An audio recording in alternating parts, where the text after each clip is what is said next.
اللهم صل وسلم وبارك على محمد وعلى آل محمد.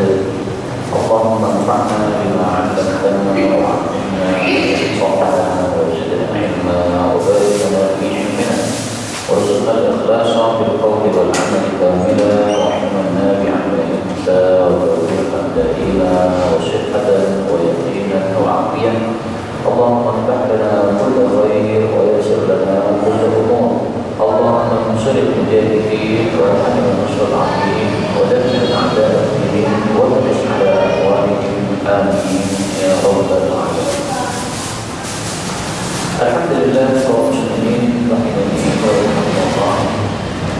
Sebelum kita lanjutkan pengajian hadis, maka ada satu hal yang ingin saya sampaikan, bahwasanya pada beberapa hari yang lalu ada kejadian di masjid kami di mana bahwa muadzin ketika sedang adzan salat malam as-salat khairun naum kemudian wafat. Maka di sini adalah satu pelajaran penting dapat kita petik bahwasanya kematian itu bisa tiba-tiba datang tanpa ada ulun dan kita izin. Kadang-kadang kematian datang oleh ulun, yaitu mengirimkan sakit dan sebagainya. Sebagaimana Rasulullah ketika mau wafat itu beliau sakit beberapa hari, seolah-olah kematian ini sudah pulang dulu kepada Rasulullah Sallallahu Alaihi Wasallam. Tapi ada juga yang mati mendadak. Pak de saya itu termasuk yang mati mendadak. Beliau olahraga, mungkin tujuannya supaya badannya sehat, badannya jadi semangat. Nah, kemudian olahraga berarti kan orangnya sehat, tapi tiba-tiba kemudian meninggal dunia. Nah, ini pelajaran yang penting untuk kita bahwa mati itu bisa mendadak. Kemudian, apakah ada hadis bicara tentang mati mendadak? Ada. Rasulullah SAW bersabda, "Faj'ah, mati mendadak." Itu adalah akhdatu asam. Itu adalah hukuman kemarahan dari Allah Subhanahu wa Ta'ala. Tetapi jangan disalahpahami, bukan berarti setiap orang yang mati mendadak berarti dihukum dan dimarahi oleh Allah Subhanahu wa Ta'ala. Kalau seseorang sehat walafiat, kemudian pas sholat sujud, kemudian tidak bangkit, ternyata mati, ini kira-kira dimarahi oleh Allah atau tidak? Insya Allah tidak. Seperti imam masjid As-Sigar, imam sholat Jumat itu, kemudian sujud tidak balik-balik, ternyata wafat. Nah, itu termasuk mati mendadak. Tapi ini saya yakin bukan termasuk akhdatu asam, bukan termasuk siksaan Allah karena marahnya Allah Subhanahu wa Ta'ala. Termasuk yang saya ceritakan tadi, as-salatu khairun naum, kemudian beliau kelihatan sekali dari video CCTV-nya itu bahwa dia mati setelah as-salatu khairun naum. Ini menurut saya tidak termasuk akhdatu asam, mati yang merupakan siksa Allah karena Allah marah, karena matinya justru pada saat melakukan adzan, dan adzan termasuk ibadah kepada Allah Subhanahu wa Ta'ala. Karena itu dalam hadis yang lain disebutkan mautul faj'ah, mati mendadak, rahatun lil mukmin, itu rehat bagi orang beriman, wa akhdatu asam lil fajir, tapi merupakan siksaan karena Allah marah bagi orang yang pendosa. Nah, maka dalam riwayat yang ini lebih lengkap bahwa mati mendadak dibagi dua. Tapi saya jujur yang riwayat ini yang dibagi dua, ini riwayat Imam Ahmad, derajatnya adalah dhaif. Hanya saja meskipun dhaif, maknanya bisa benar sesuai dengan kondisi orang-orang beriman yang mati ketika sujud dan sebagainya tadi. Itu harus dibedakan dengan orang yang mati mendadak ketika dia melakukan maksiat dan sebagainya. Karena itu pada saat Al-Ustaz Mudaththir dan Mudaththir itu adalah gurunya muadzin tadi yang bapak tadi, itu beliau ketika hendak mensolatkan jenazahnya dan juga akan dan setelah selesai pemakaman jenazahnya itu beliau memberikan tausiah. Dan ini menurut saya jarang sekali beliau Mudaththir itu ngasih tausiah sebelum sholat jenazah, dan juga jarang sekali beliau itu ngasih tausiah setelah selesai penguburan. Tidak selalu setiap selesai penguburan beliau tausiah.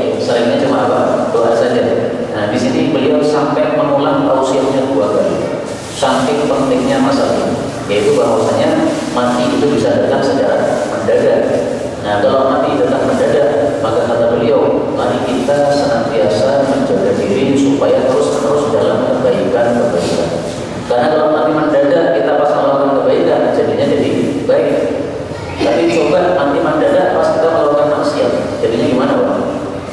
Pas maksiat, kemudian melihat kaumnya datang. Alhamdulillah ini tidak beda. Nah, ini nasihat yang sangat penting sekali dari seorang alim, Ustaz Mudzakkir Hafizahullah, bisa mengambil faedah-faedah, pelajaran-pelajaran dari kejadian-kejadian yang dialami oleh orang-orang yang sekitar kita. Dan ini sebenarnya ada hadisnya, disebutkan dalam hadis bahwasanya as-sa'id, orang yang bahagia itu adalah man-mu'idha, orang yang bisa dinasihati bi-ghairi, dengan sebab orang yang lain. Tidak ada kejadian pada orang lain, kita adalah mengambil mau'idhah atau nasihat atau pelajaran. Fakta itu ya bil absar, adalah pelajaran dari apa yang kita lihat di sekitar kita. Ini yang paling penting Bapak Ibu rahimahullah untuk kita lakukan, yaitu menjaga dalam kebaikan terus-menerus. Insyaallah mudah-mudahan kalau kita menjaga dalam kebaikan, semua kita insyaallah mendapatkan husnul khatimah. Amin ya rabbal alamin. Kemudian ini tadi di layar ini saya tampilkan majelis ilmu. Ini majelis ilmu di Turki. Ini penghataman kitab Sahih Bukhari. Hari ini sedang menghatamkan kitab Sahih Bukhari. Dan mereka tahunan sudah sering mengadakan majelis seperti ini. Nah, alhamdulillah majelisnya ini pagi sama sore tidak bertabrakan dengan kajian kita sekarang. Mereka tadi majelis pagi itu sekitar jam 9 pagi. Kalau di Indonesia itu jadinya 10, 11, 12, 1 jam satu, karena terpautnya sekitar 4 jam antara Indonesia dan Turki. Maka di sana jam 9 pagi, di sini sudah jam 1. Demikian juga majelis sore itu nanti katanya habis asar dilanjutkan lagi. Nah, berarti sekitar jam 4. Berarti kalau di Indonesia 5, 6, 7, 8. Jam 4, 5, 6, 7, 8. Berarti jam 8 nanti akan mulai lagi. Alhamdulillah ini kita majelisnya baca maghrib tidak bertabrakan, maka masih bisa kita lanjutkan kajian kita. Karena kalau waktunya bertabrakan, biasanya saya minta izin, Pak. Saya minta izin tidak ngajar dulu karena mengikuti majelis yang ada. Ini sedang istirahat, saya ada banyak berdiri. Ini kalau pas membaca kitab kita semuanya itu membaca kitab Sahih Bukhari dibaca oleh syaikhnya dan masing-masing mendengarkan dan menyimak dari kitab-kitab yang mereka tahu. Alhamdulillah ini dari Allah Subhanahu wa taala, di mana majelis diadakan di Turki, tapi kita di Indonesia bisa menyimak. Alhamdulillah. Sekarang ini nikmat Allah bagi kita sangat-sangat banyak sekali, Pak. Dengan sebab transportasi itu kita jadi bisa meringkas perjalanan, dengan sebab jalan tol bisa meringkas perjalanan, dengan sebab ya segala macam ya alat-alat modern ini kita mendapatkan nikmat yang besar dari Allah Subhanahu wa taala. Mari kita gunakan nikmat yang banyak ini untuk kebaikan dan ketaatan kepada Allah Subhanahu wa taala, jangan malah digunakan untuk kemaksiatan. Ini hakikatnya saya menasihati diri saya sendiri, tapi juga saya sampaikan di hadapan panjenengan semua. Baiklah, kita lanjutkan sekarang pengajian kita Turmudi. Dan kitab Sunan Turmudi ternyata kitab nikah sudah selesai. Maka sekarang kita masuk kitab baru, yaitu Abwabur Radha' an Rasulillah sallallahu alaihi wasallam. Bab tentang penyusuan yang diriwayatkan dari Rasulullah sallallahu alaihi wasallam. Yang dimaksud penyusuan dalam kitab ini adalah apabila ada seorang ibu yang menyusui yang bukan anaknya. Jadi misalnya istri saya menyusui anaknya adik saya, bukan anaknya istri saya, tapi anaknya adik. Nah, ini kapan menjadi anak susuan? Karena dalam Islam kalau sudah sah menjadi anak susuan, itu jatuhnya menjadi mahram. Sehingga misalnya adik saya, istri saya menyusui anaknya adik saya, maka seolah-olah anaknya adik saya itu sama dengan anak saya. Sehingga siapapun yang mahram terhadap anak saya, maka menjadi mahram juga terhadap anaknya adik saya yang disusui tadi. Karena dia seolah-olah sudah gabung dengan keluarga saya. Itulah yang dibahas dalam bab ini. Dan ini masalah khilafiyah. Kapan seseorang anak disusui itu sah menjadi anak susuan yang mahram. Nah, sekarang kita bahas babnya. Bab majaa tentang yuharrimu min ar-radha'i, menyebabkan mahram dari sebab penyusuan, ma yuharrimu min an-nasab, apa yang menyebabkan mahram dari sebab nasab. Maksud kalimat ini adalah apa yang sudah saya jelaskan tadi, bahwasanya anak susuan itu seolah-olah adalah anak asli dari seorang ibu yang menyusui tadi. Artinya siapapun yang mahram terhadap anak-anaknya itu tadi, maka mahram juga untuk anak susuan.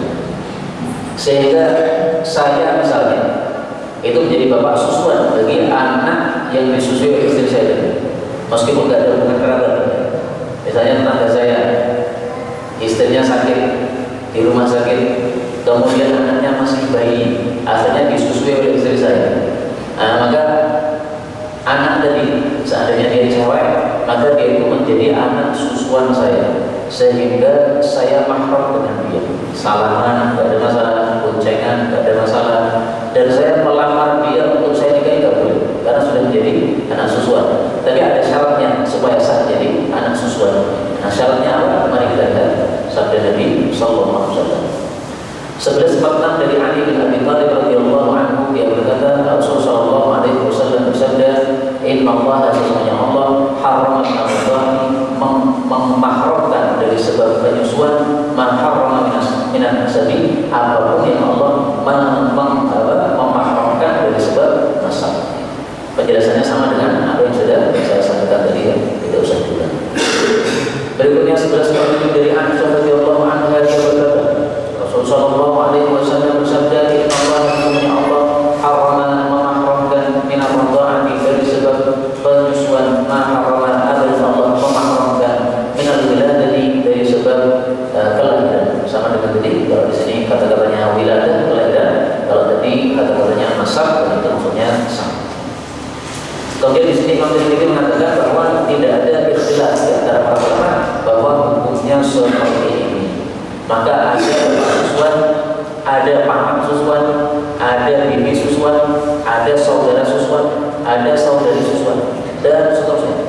Sebagaimana kalau saya punya bapak, saya punya paman, saya punya bibi, saya punya adik, saya punya kakak, itu semuanya adalah mahram-mahram saya, maka ada juga adalah persusuan. Berikutnya bab mengajar fi bil fahr, bab tentang susu pejantan. Maksudnya bahwasanya kalau seorang wanita menyusui seorang anak, maka kemahramannya tidak hanya untuk ibu yang menyusui tadi, tapi juga berlaku untuk suaminya ibu yang menyusui tadi.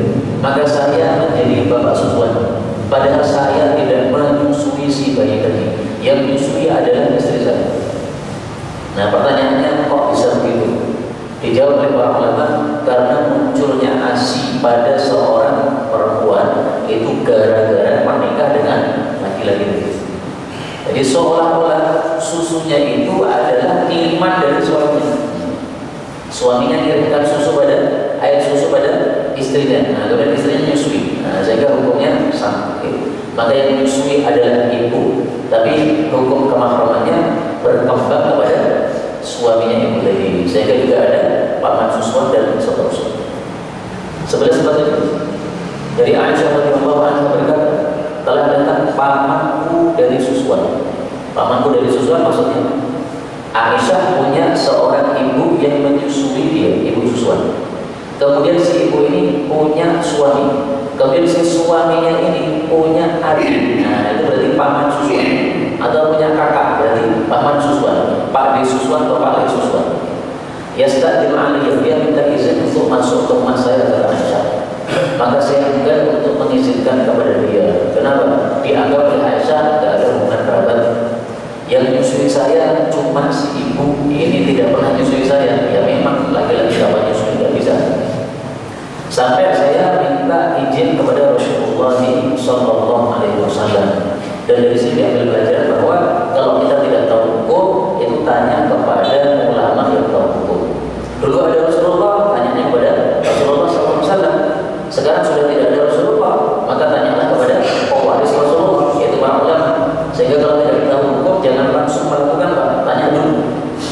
Lalu Rasulullah SAW bersabda, "Faliyalij alaihi, hendaklah dia masuk ke rumah kamu, fa innahu anhu, maka dia itu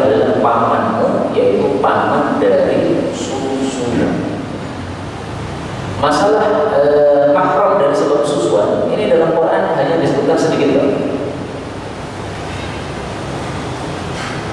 Cuma disebutkan 2 keluarga susuan ini. Nanti lihat pada surah An-Nisa ayat 23. Wa ummahatukum allati arda'nakum. Yang termasuk mahram adalah ibu-ibu yang menyusui kalian, berarti ibu susuan. Wa akhawatukum min ar-radha'ah, dan saudari-saudari susuan. Nah, cuma disebutkan 2, ibu sama saudari. Sementara saudara susuan tidak disebutkan, paman susuan tidak disebutkan, bibi susuan tidak disebutkan, bapak susuan tidak disebutkan.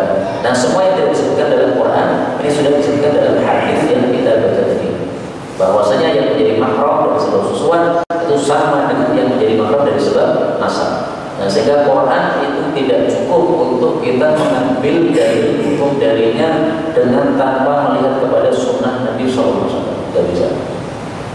Kalau ajaran hanya mencukupkan dengan Quran, nanti bingung. Sholat dulu berapa rakaat? Tidak ada di Quran. Sholat itu gimana urutannya? Takbir dulu atau sujud dulu? Tidak ada di Quran. Urutannya itu ada di hadis Nabi SAW. Karena itu para ulama mengatakan as-sunnatu syarhun lil Quran. Sunnah Nabi itu adalah penjelasan untuk Al-Quran. Allah hanya mengatakan aqimus shalah. Nah, kemudian dijelaskan oleh Nabi SAW bagaimana salat. Demikian juga masalah penyusuan ini, Allah hanya sebutkan 2, tapi diperinci oleh Rasulullah SAW dalam sunnah beliau, sehingga harus kita gabungkan antara kedua. Nah, maka Aisyah berkata, sesungguhnya tidak ada yang menyusui saya hanya si ibu, si perempuan. Adapun orang ini laki-laki ini tidak pernah menyusui saya. Ya benar, nah, mungkin orang anaknya sulit. Tapi maksudnya ini menunjukkan bahwa Aisyah itu sangat cerdas. Kalau dia mendapatkan penjelasan yang tidak paham, itu tanya kepada Rasulullah SAW. Dan inilah kunci untuk menjadi orang cerdas. Kalau tidak paham, tanya. Maka Ibn Abbas ketika ditanya, wahai Ibn Abbas, ilmu banyak itu kuncinya apa? Beliau mengatakan kuncinya 2. Satu, bilisan Saul, lisan saya selalu bertanya. Artinya kalau tidak paham tanya. Yang kedua, wakal bin Abdul, dengan hati yang selalu berpikir. Nah, maka pikirnya itu selalu ilmu. Mungkin kadang-kadang mandi sambil mikir ilmu. Wah, maaf, buang hajat sambil mikir ilmu. Sehingga yang dipikirkan ilmu maka ilmunya jadi berkembang. Rasulullah SAW kemudian mengatakan, fa'innahu ammuk, dia itu adalah pamanmu, yaitu paman susuan. Faliyalij alaih, maka sehingga dia masuk kepadamu tidak masalah, karena dia adalah mahram untukmu. Apakah masalah ini disepakati oleh para ulama? Ternyata kata Imam Tirmidzi ada perselisihan pendapat. Pendapat yang pertama bahwasanya mereka para ulama memakruhkan labanul fahl, dan dalilnya adalah hadis Aisyah yang kita baca ini. Maksudnya sama dengan yang sudah dijelaskan di muka, yaitu bahwa penyusuan itu kemudian merembet kepada yang lain-lain, yaitu kepada bapak susuan, kepada keluarga bapak susuan, dan seterusnya.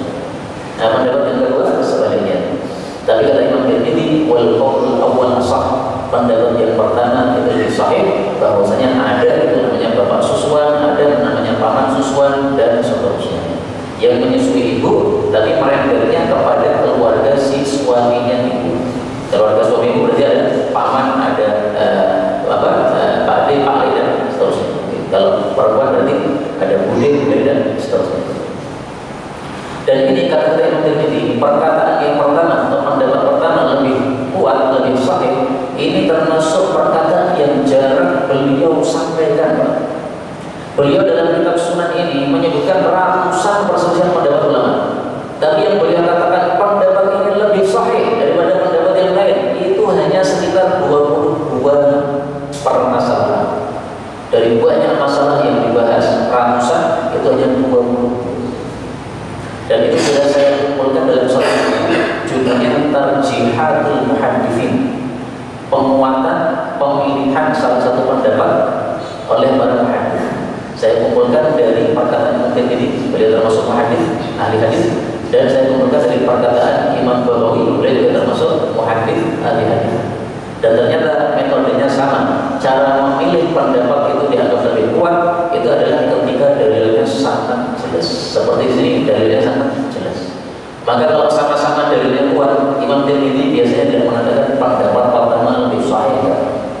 Kalau satunya dalilnya sangat kuat, kemudian satunya kurang begitu kuat, nah, maka dari sisi inilah kemudian Imam Tirmidzi mengatakan pendapat pertama lebih sahih. Itu sekitar 22 kali dari Imam Tirmidzi mengulangi ucapan ini dalam kitab Sunnah. Berikutnya 1149 dari Ibnu Abbas radhiyallahu anhu bahwasanya dia ditanya tentang seorang laki-laki yang memiliki jariyatani, dua budak.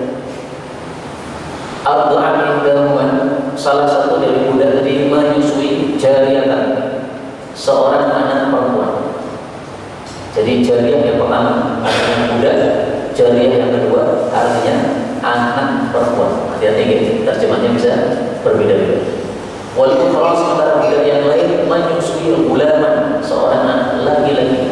Jadi saya punya dua budak dari Israel. Karena Israel kita perangi kalah, nah, saya dapat budak dua dari Israel. Kemudian budak saya yang pertama ini menyusui anak laki-laki, budak saya yang kedua menyusui anak perempuan. Maka pertanyaannya adalah ayahil, apakah halal lil gulam untuk anak yang disusui oleh budak pertama saya, ayat tersebut jadi biarnya untuk kawin dengan anak perempuan yang disusui oleh budak saya yang kedua. Karena budak itu seperti istri boleh saya kumpuli kan, nah budak juga boleh saya kumpuli. Dan dengan sebab saya mengumpuli budak tadi, maka muncul di sini air ASI. Nah, sehingga seolah-olah itu adalah air ASI saya. Sehingga saya jadi bapak susuan. Saya jadi bapak susuan untuk anak perempuan tadi, dan saya jadi bapak susuan untuk anak laki-laki. Nah, bolehkah dua-duanya menikah? Maka dijawab oleh Ibnu Abbas, la, tidak boleh. Al-liqah wahidun. Liqahnya itu satu. Maksudnya sumber susunya itu satu. Ini budak perempuan pertama dan budak perempuan yang kedua. Kenapa muncul air susunya? Karena saya kumpuli. Berarti sumbernya saya satu, yaitu mani saya. Maka berarti seolah-olah itu semuanya adalah anak susuan saya. Maka kalau saling menikah tidak boleh, karena berarti menikah sesama anak saudara, sesama saudara susuan, tidak boleh. Kemudian Imam Tirmidzi mengatakan, dan inilah yang dimaksud sebagai ilah dan faham yang disebutkan pada bab yang pertama tadi, dan inilah dalilnya dalam bab ini, dan ini pada babnya Imam Ahmad dan yang lain-lain. Dan sekarang kita cari kata-kata dipahami secara tepatnya diterjemahkan apa oleh para ulama. Meskipun maksudnya sudah jelas saja, bahwa maksudnya yaitu sumber susunya itu adalah dari satu mani atau satu orang.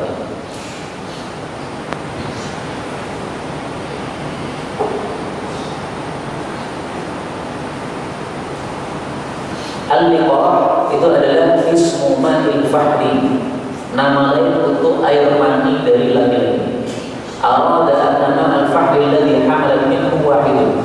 Yang dimaksud adalah air mani laki-laki yang menyebabkan hamilnya si perempuan tadi, akhirnya keluar susunya, itu adalah dari satu orang. Nah, maka al-liqah itu diartikan apa? Mani laki-laki. Al-liqah nama lain dari mani laki-laki. Setelah saya kasih tulisan dulu untuk tulisannya. Ini dari apa? Syarah. Ini tadi terjemahnya saya belum persiapan, gara-gara tadi ya, ada daurah tadi, jadi terjemahnya belum siap. Kalau maknanya sudah siap, insya Allah, karena sudah pernah ngaji Sunan Tirmidzi sampai beberapa kali, tidak hanya satu kali. Berikutnya baru manja tentang la tuharrimul masbah, tidak menyebabkan mahram kalau hanya satu kali sedot, wal masatan atau dua kali sedot. Jadi seorang perempuan nyusui seorang anak yang bukan anaknya, tapi hanya satu kali serutan, kemudian sudah dilepas. Nah, itu belum mahram. Dua serutan, surut juga belum mahram. Masbah ini terjemahnya ini apa ya? Sedotan, serotan, apa yang lain? Seruputan artinya jelas. Pokoknya itu lah. Satu kali apa? Nyedot, nah itu belum mahram. Dua kali nyedot, belum mahram.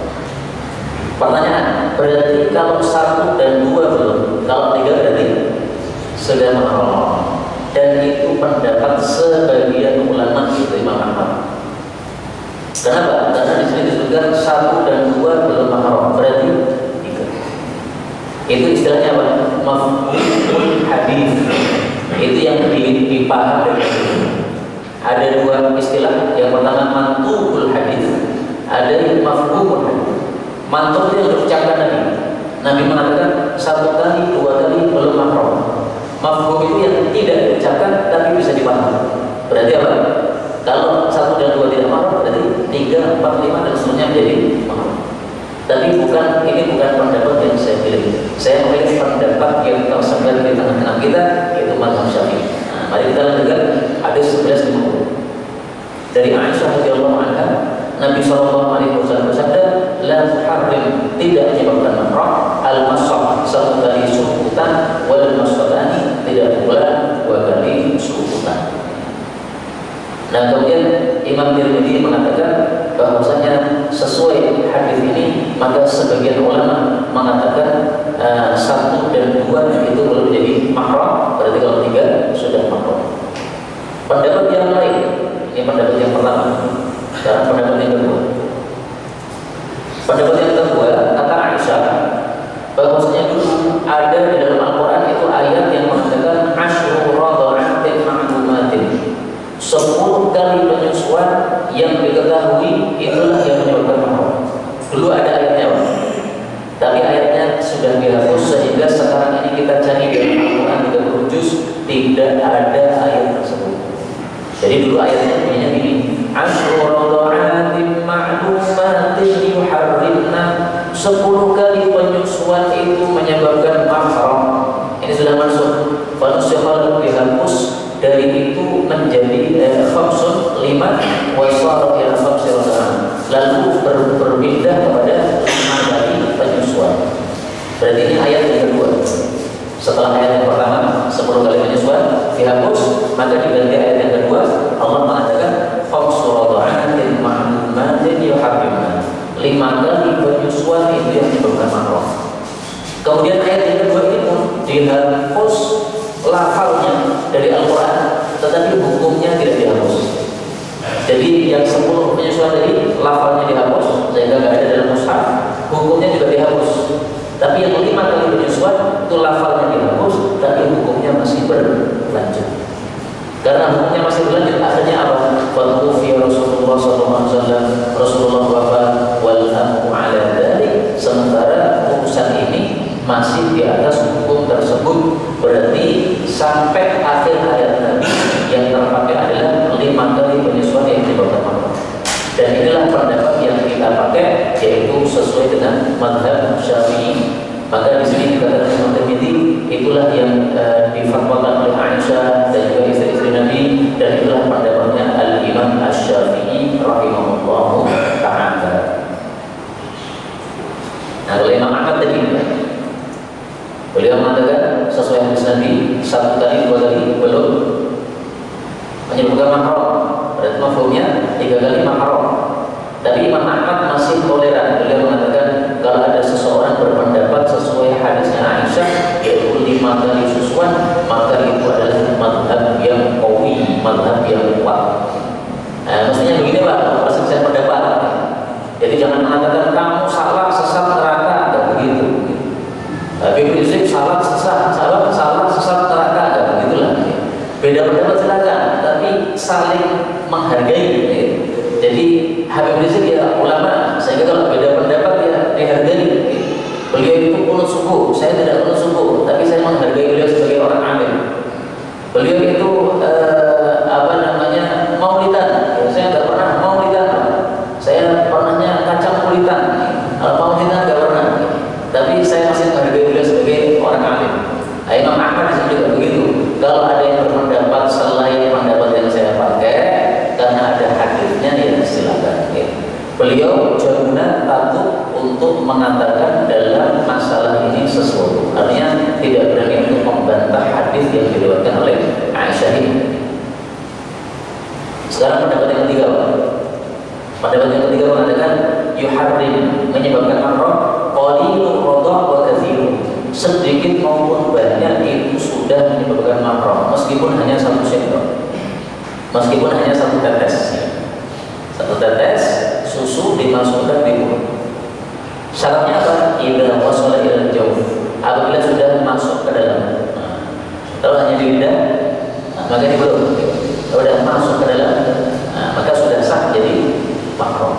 Dan inilah pendapatnya Sufyan Ats-Tsauri, demikian juga Imam Malik, Auza'i, Imam Mubarak, Waqi', ahli Kufah, dan yang lain-lain. Maka saya ringkaskan, berarti ada 3 pendapat. Pendapat pertama, 3 kali susuan mahram, Imam Ahmad. Pendapat kedua, 5 kali susuan mahram, Imam Syafi'i. Yang ketiga, sedikit banyak sudah sah menjadi mahram. Dan ini pendapat jumhur mayoritas ulama. Nah, maka ada mazhab Hanafi, ada mazhab Syafi'i, ada mazhab jumhur, ya, ada mazhab Imam Malik, dan juga Hanafi itu masuk dalam jumhur.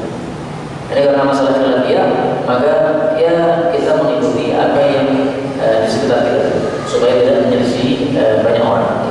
Jadi di sekitar kita kan mazhab Syafi'i, udah pakai mazhab Syafi'i.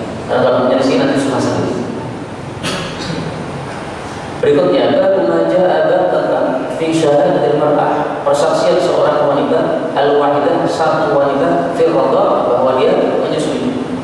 Jadi maksudnya kalau ada seorang wanita mengatakan saya itu pernah menyusui kamu, nah, sehingga kamu tidak boleh menikah dengan perempuan ini karena perempuan ini cucu saya. Nah, kalau ada satu perempuan ngomong itu bisa diterima atau tidak? Jadi kasusnya misalnya panjenengan sudah nikah dengan seorang anak perempuan.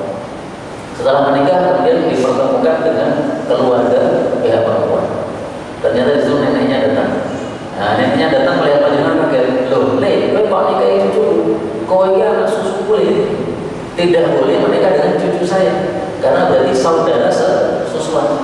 Nah, apakah ucapan perempuan seperti ini diterima atau tidak? Karena cuma satu orang. Apakah harus ada 2 saksi sebagaimana yang lain? Atau harus ada 4 saksi sebagaimana dalam bab zina? Satu cukup atau tidak? Ini pertanyaan. 1151 dari Uqbah bin Amir dan Uqbah bin Harith, dia mengatakan, saya menikahi seorang perempuan. Ini kisah dalam apa namanya, dan yang lebih lengkap lagi, ini nikahnya sudah lama, sudah nikah lama, sudah punya anak. Kemudian datang seorang perempuan hitam. Dia mengatakan, saya sudah menyusui kalian berdua. Jadi kamu wahai Uqbah itu anak susuan saya, istrimu ini juga anak susuan saya. Maka kamu berdua menikah itu tidak boleh, karena sama-sama saudara susuan. Dan zaman dulu orang Arab itu sering kali menyusukan kepada orang lain. Jadi ibunya sering tidak menyusui. Sebabnya 2. Pertama, supaya ibunya bisa fokus mengurusi suami. Karena kalau mengurusi bayinya, maka suaminya terlantar. Nah, orang Arab itu sangat menghormati suaminya. Nah, maka suaminya diurusi, bayinya kayak gitu. Sebab yang kedua, biasanya orang-orang kota itu malah menyusukan kepada orang-orang desa, karena di desa itu suasananya masih sehat, tidak banyak polusi dan sebagainya. Nah, lalu saya datang kepada Nabi SAW, lalu saya berkata, saya menikahi fulanah binta fulan. Lalu ada seorang wanita hitam datang kepada kami. Lalu dia mengatakan, sesungguhnya saya sudah menyusui kalian berdua. Wahiyaka dibah, ini perempuan hitam ini dusta ya Rasul. Padahal ya belum tentu dusta. Nah, dia itu karena tidak terima dengan ucapan ini, sehingga dia mengatakan dia dusta. Maka Rasulullah SAW berpaling dari saya, alias tidak mau menjawab. Kemudian saya datang kepada Nabi lagi dari wajah beliau. Nah, jadi misalnya Nabi menghadap ke arah timur, beliau menghadap ke arah selatan, maka dia ikuti ke arah selatan. Maka beliau berpaling dari saya lagi dengan wajahnya. Lalu saya mengatakan, sungguh dia dusta ya Rasulullah. Maka Rasulullah hanya menjawab, wa kaifa biha wa qad za'amat annaha tarda'ankuma. Bagaimana lagi dia sudah mengatakan bahwa dia sudah menyusui kalian berdua. Da'ha anka, tinggalkan istrimu itu dari kamu, alias ceraikan supaya dia nikah sama orang lain, kamu nikah sama wanita yang lain. Padahal sudah lama nikah, sudah punya anak. Seandainya ini terjadi untuk panjenengan gimana Pak? Alhamdulillah, dan tujuannya mungkin begitu. Atau ya susah, sebagaimana Uqbah ini sudah terlalu cocok, malah diceraikan. Ini harus cari lagi, harus keluarkan mahar baru lagi, karena maharnya nggak bisa ditarik Pak.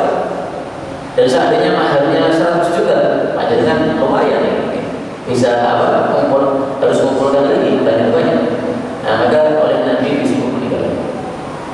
Nah, dengan ini kemudian terjadi perselisihan pendapat di antara para ulama rahimahumullah ta'ala. Padahal saya sudah jelas ya, tinggalkan istrimu ini.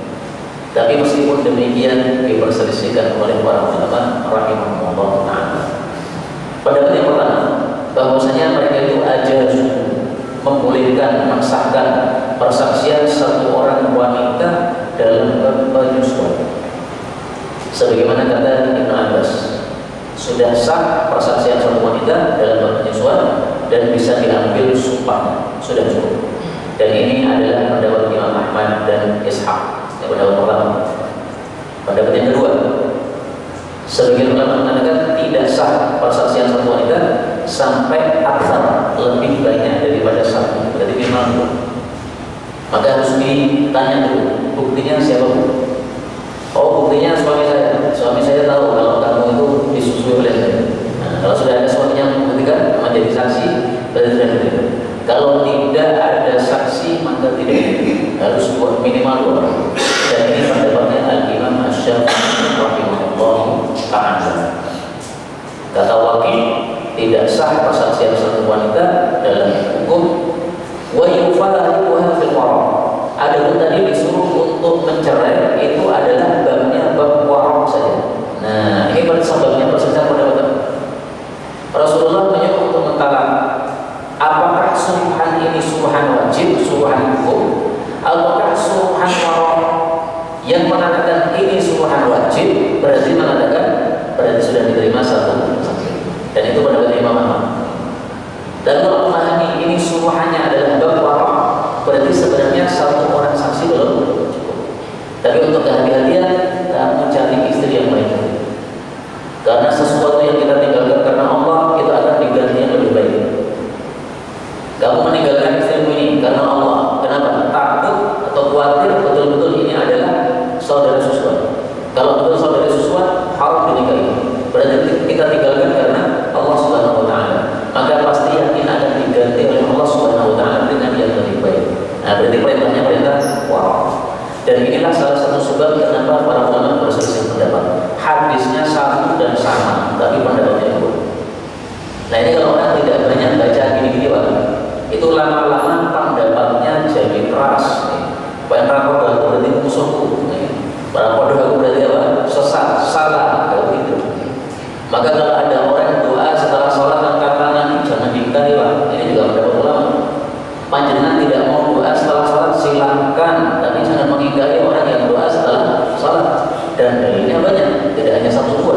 Sudah saya kumpulkan dalam buku Al-Ikhtiyarat Az-Zaidaniyah, pilihan-pilihan Abu Zaidan. Nah, itu salah satunya adalah saya memilih disyariatkan berdoa setelah sholat.